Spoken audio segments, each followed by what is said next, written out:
नमस्कार, मैं स्वाति और आप देख रहे हैं विंध्या टाइम्स। भारतीय जनता पार्टी आगामी लोकसभा चुनाव की तैयारी में जुट गई है और इसको लेकर उन्होंने विंध्य को साधने उप मुख्यमंत्री राजेंद्र शुक्ल को अहम जिम्मेदारी दी है। और इसी को लेकर सतना के बाद रीवा भाजपा कार्यालय अटल कुंज में लोकसभा की बैठक आयोजित की गई, जिसमें उप मुख्यमंत्री राजेंद्र शुक्ल शामिल हुए। उन्होंने कहा कि मध्य प्रदेश में भाजपा 29 में से 29 सीटें जीते, यही प्रयास रहेगा। आगामी लोकसभा चुनाव को देखते हुए भाजपा ने अपनी तैयारी शुरू कर दी और विंध्य की सीटों पर कब्जा जमाने उप मुख्यमंत्री राजेंद्र शुक्ल को बड़ी जिम्मेदारी दी गई है।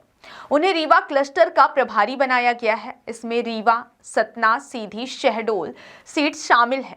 शुक्रवार को सतना के साथ ही रीवा में लोकसभा चुनाव को लेकर अहम बैठक आयोजित की गई, जिसमें उप मुख्यमंत्री शामिल हुए।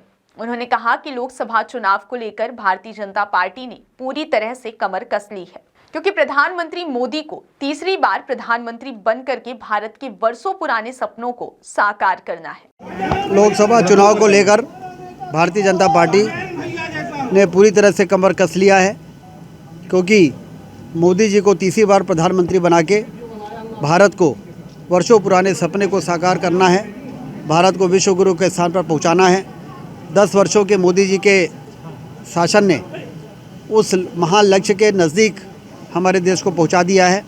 तमाम उलझे हुए मामले भी सुलझ गए हैं। धारा 370 समाप्त हो गई। कश्मीर का मुद्दा जो हमारे विकास को हमेशा प्रभावित करता था, अयोध्या में भगवान राम के मंदिर के निर्माण का मुद्दा था जो 500 साल पुराना था, और वर्षों से लोग के मन में आस्था को लगातार चोट लग रही थी कि जहां भगवान राम का जन्म हुआ वहीं पर मंदिर नहीं बन पा रहा है।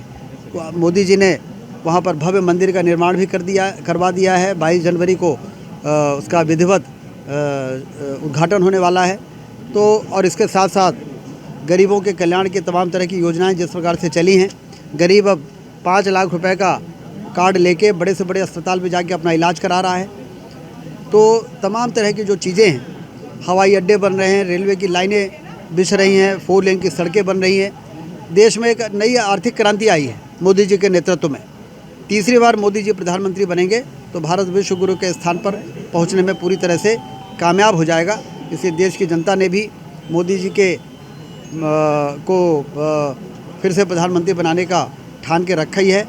भारतीय जनता पार्टी ने तमाम तरह की तैयारियां शुरू कर दी हैं। उसी तैयारी के परिप्रेक्ष्य में 16 तारीख को दिल्ली में बैठक हुई थी और आज जो मार्गदर्शन वहां से मिला है, सतना में 11 बजे बैठक हुई सतना लोकसभा की प्रमुख लोगों के साथ, प्रमुख पदाधिकारियों के साथ, और 3 बजे रीवा के भारतीय जनता पार्टी के कार्यालय में अटल कुंज में बैठक हुई है। और इस प्रकार से पूरे मध्य प्रदेश में 29 में से 29 सीटें भारतीय जनता पार्टी जीते, इस पर हम लोगों का प्रयास रहेगा। अतिविद्या हमने यहाँ पर आपका अभिनंदन किया है, उनकी 20 साल से कुछ मांगे।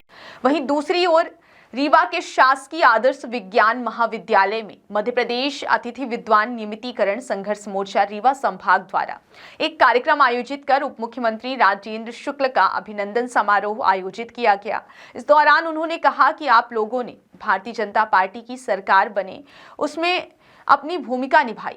मुझे विधायक बनाने में आप सबकी भूमिका रही। उन्होंने यह भी कहा कि अतिथि विद्वान धैर्य व संयम के साथ अपने कर्तव्य पथ पर कार्यरत हैं। उनकी सभी समस्याओं में से मैं व्यक्तिगत रूप से ही अवगत हूं। उनकी सभी समस्याओं का समय पर सकारात्मक निराकरण किया जाएगा। मध्य प्रदेश में संवेदनशील सरकार है जो सभी के हित में कार्य कर रही है, इसलिए धैर्यवान होकर अतिथि विद्वान नई पीढ़ी को योग्य बनाने का कार्य करते रहें। समय आने पर उनकी सभी समस्याओं का निराकरण कराया जाएगा। उन्होंने अतिथि विद्वानों द्वारा किए गए अभिनंदन के लिए धन्यवाद भी दिया।